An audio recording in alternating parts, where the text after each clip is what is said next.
Pernah nggak sih ketemu orang terus langsung ngerasa, ada yang aneh nih?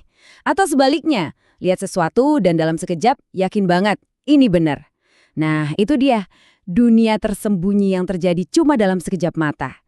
Kekuatan penilaian super cepat inilah yang bakal kita bongkar bareng-bareng hari ini. Oke, kita mulai dari pertanyaan ini ya, karena ini benar-benar inti dari pembahasan kita. Mungkin nggak sih firasat atau gut feeling kita itu lebih pintar dari analisis data yang makan waktu berbulan-bulan? Jawabannya ada di sebuah kisah tentang patung misterius.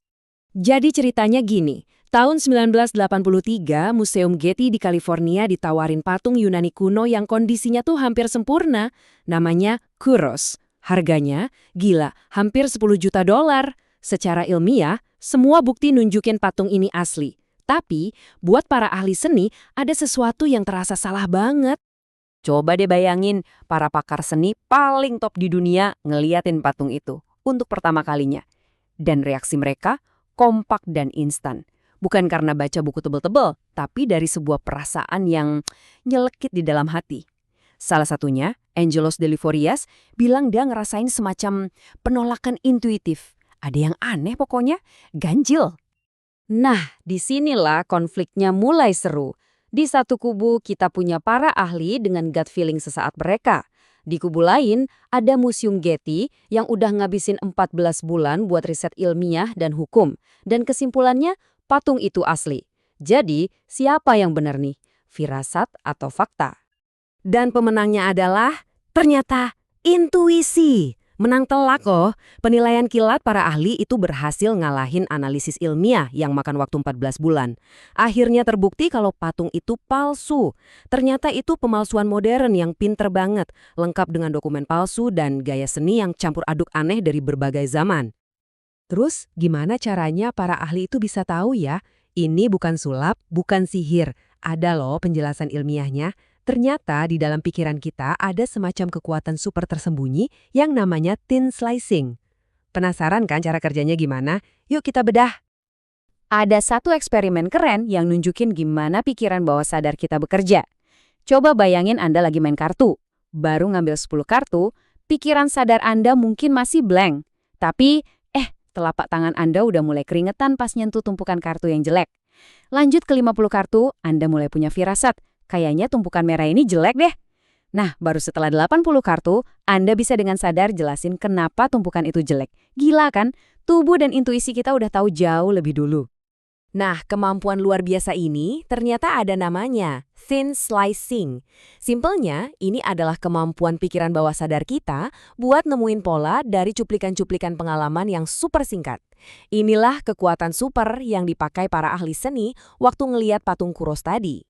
Seakurat apa sih thin slicing ini? Gini deh, ada seorang peneliti namanya John Gottman yang bisa nebak dengan akurasi 90% apakah sepasang suami istri bakal cerai atau enggak. Caranya cuma dengan ngamatin mereka ngobrol beberapa menit aja. 90%. Gila kan?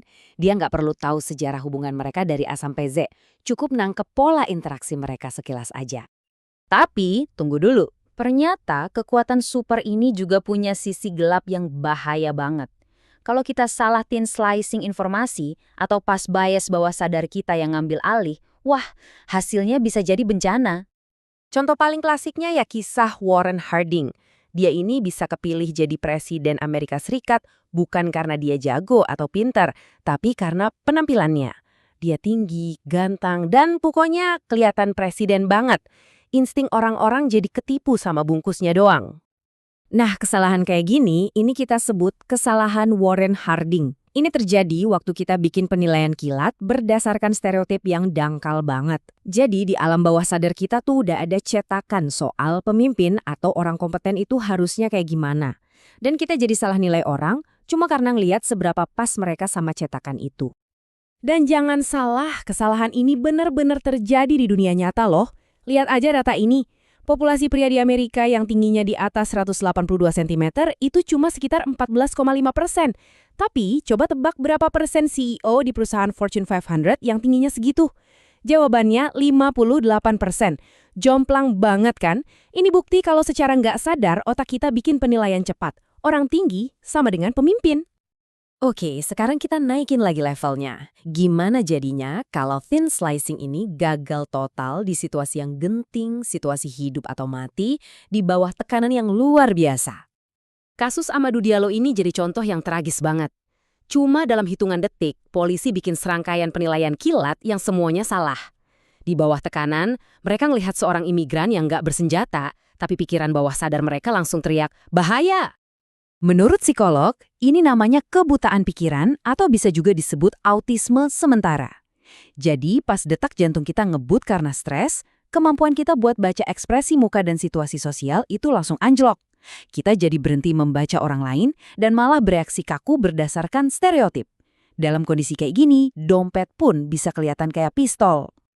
Jadi, apa artinya kita ini cuma jadi korban dari bias kita sendiri? Nggak juga kok. Ternyata kita bisa menjinakkan naluri kita dengan cara yang mungkin nggak kita duga, yaitu dengan ngatur lingkungan tempat kita bikin penilaian cepat. Dengerin deh kisah Abi Conan, seorang pemain trombon wanita yang jago banget. Tahun 1980, dia ikut audisi buat orkestra Philharmonic Munich. Masalahnya, dunia orkestra saat itu didominasi banget sama pria. Sampai-sampai konduktornya terang-terangan bilang, "Kami butuh laki-laki buat posisi ini." Tapi kemudian, demi keadilan, orkestra itu melakukan sesuatu yang simpel tapi revolusioner banget. Untuk pertama kalinya, mereka ngadain audisi di balik tirai. Jadi para juri nggak bisa lihat siapa yang lagi main. Mereka cuma bisa dengerin musiknya. Murni cuma suara.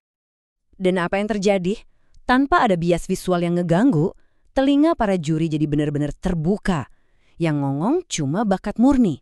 Konduktornya bahkan sampai teriak, "Nah, ini dia yang kita cari." Pas tirai diangkat dan mereka lihat ternyata yang main itu perempuan, mereka kaget setengah mati. Tapi ya gimana? Penilaian awal mereka yang murni, penilaian kilat mereka, nggak bisa diganggu-gugat. Akhirnya, Abi Conant dapat posisi itu. Jadi, apa nih rangkumannya? Pikiran kita punya alat super canggih bernama thin slicing yang bisa nangkep kebenaran dalam sekejap. Tapi alat ini juga rapuh, gampang banget dirusak sama bias dan stres. Terus, stres yang berlebihan bisa bikin kita buta baca situasi. Dan yang paling penting, kita bisa kok memperbaiki penilaian kilat kita. Caranya dengan mengontrol konteksnya. Intinya, kita nggak harus buang intuisi kita. Tapi kita harus pintar-pintar menciptakan panggung yang tepat buat intuisi itu bersinar. Kita harus tahu kapan saatnya memasang tirai. Pada akhirnya, semua ini ninggalin kita dengan satu tantangan besar. Kita sekarang tahu kalau kesan pertama kita itu bisa jadi kekuatan super, tapi sekaligus juga jadi titik buta kita.